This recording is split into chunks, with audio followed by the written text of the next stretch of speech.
Welcome back. നമുക്കൊന്ന് recap ചെയ്ത് നോക്കാം.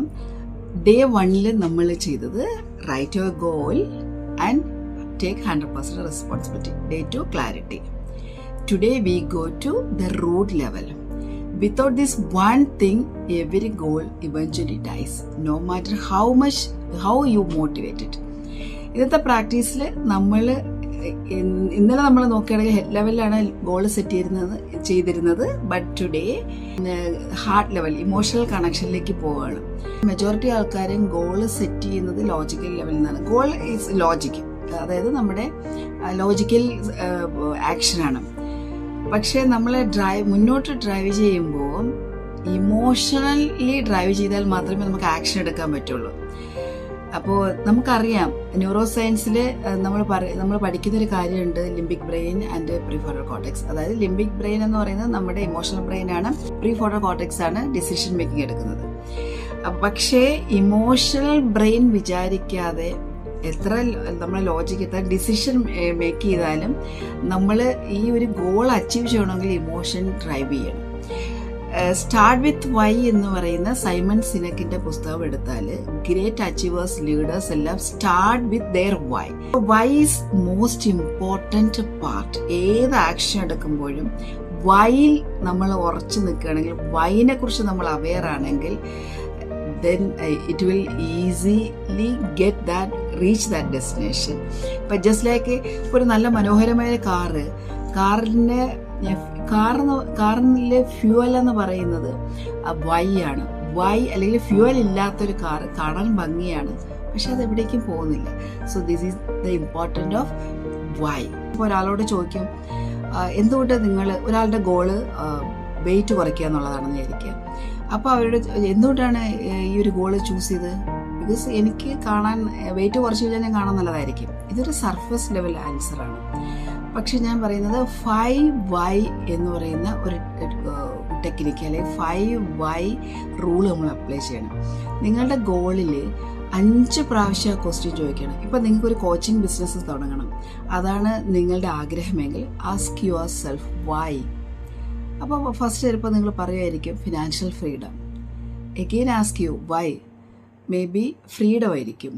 Then again ask you why again, എനിക്ക് എൻ്റെ കുടുംബത്തോടൊപ്പം എപ്പോഴും നിൽക്കാൻ പറ്റും, എനിക്ക് പുറത്ത് പോയി ജോലി ചെയ്യേണ്ട കാര്യമില്ല, വീട്ടിലിരുന്ന് കംഫർട്ട് ചെയ്യാം. ദെൻ അടുത്തത് വീണ്ടും ചോദിക്കുകയാണ് വൈ അടുത്ത വൈയിലേക്ക് നമ്മൾ പോകും. അപ്പോൾ അവർ പറയുന്നതാണ്, അല്ലെങ്കിൽ നമ്മൾ ഉള്ളിൽ ചിലപ്പോൾ പറഞ്ഞേക്കാം, കുട്ടിക്കാലത്ത് എനിക്ക് ഒരുപാട് കാര്യങ്ങൾ മിസ് ചെയ്തു, പക്ഷെ അതൊന്നും എൻ്റെ കുട്ടികൾക്ക് മിസ് ചെയ്യാൻ പാടില്ല. So I need to financial freedom. എൻ്റെ കുട്ടികളോടൊപ്പം കൂടെ ഇരുന്ന് എനിക്കത് ചെയ്ത് കൊടുക്കാൻ കഴിയണം.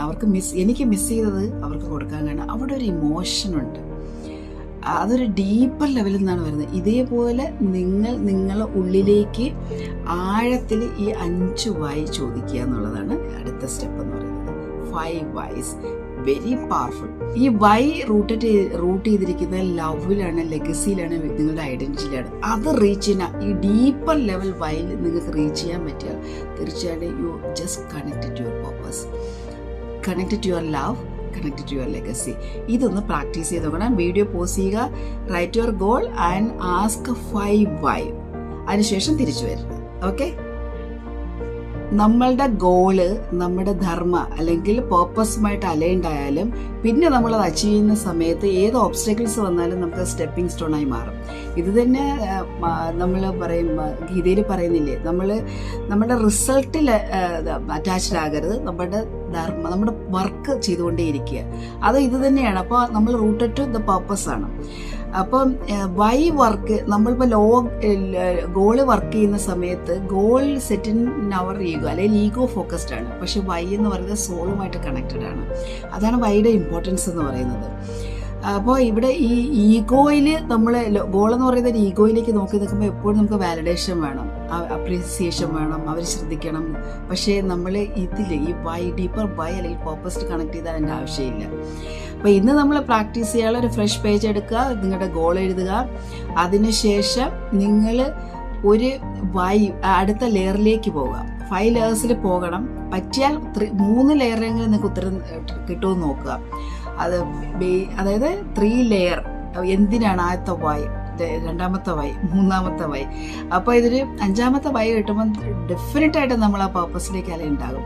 ആ പർപ്പസിലേക്ക് റീച്ച് ചെയ്യും, അറിയാതെ റീച്ച് ചെയ്യും. അപ്പോൾ ഇനി നിങ്ങൾക്ക് വേണമെങ്കിൽ ആ വൈ കിട്ടിയിട്ടുണ്ടെങ്കിൽ ഒരു കാർഡ് എടുത്ത് ആ വൈ അത് എഴുതുക. അത് നമ്മൾ കാണുന്നിടത്തൊക്കെ ആ കാർഡ് വെക്കുക. എന്നിട്ട് കാണുമ്പോൾ ആ കാർഡ് എടുത്ത് വായിക്കുക. നമ്മുടെ വൈ കാർഡ് എന്ന് വേണമെങ്കിൽ പറയാം. ശരിക്കും പറഞ്ഞാൽ വൈ എന്ന് പറയുന്നത് നോൺ നെഗോഷ്യബിൾ ആണ്. ഇതില്ലാതെ നമ്മൾ മുന്നോട്ട് പോകണമെങ്കിൽ നമ്മൾ ഇടയ്ക്ക് സ്റ്റക്കായി പോകും. അപ്പോൾ ഇത് പ്രാക്ടീസ് ചെയ്യുക. നമ്മളെ മുന്നോട്ട് നയിക്കുന്ന ഫ്യൂവലാണ്. ഈ വൈ കാർഡ് എല്ലാ ദിവസവും എടുത്ത് വായിച്ചു നോക്കുമ്പോൾ നമുക്ക് വേറെ മോട്ടിവേഷൻ്റെ ആവശ്യമില്ല. So practice this. അപ്പോൾ ഇത് ഈ ഒരു കണ്ടന്റ് നിങ്ങൾക്ക് ഇഷ്ടപ്പെട്ടിട്ടുണ്ടെങ്കിൽ നിങ്ങളത് അപ്ലൈ ചെയ്യണം. നിങ്ങൾ എൻ്റെ കൂടെ ഈ ജേർണിയിൽ ജോയിൻ ചെയ്തവരെല്ലാവരും പ്ലീസ് സബ്സ്ക്രൈബ് ചെയ്യുക, ലൈക്ക് ചെയ്യുക. നിങ്ങളുടെ വിലയേറിയ ഓരോ കമൻറ്റുമാണ് അടുത്ത ദിവസം ഡീപ്പർ ലെവലിലേക്ക് വർക്ക് ചെയ്യാനും അത് ഷെയർ ചെയ്യാനും നിങ്ങളോട് അത് കൺവേ ചെയ്യാനും എനിക്ക് തരുന്ന പ്രചോദനം. So please do that and thank you so much and will see you tomorrow with another tools or another technique. Thank you and bye-bye.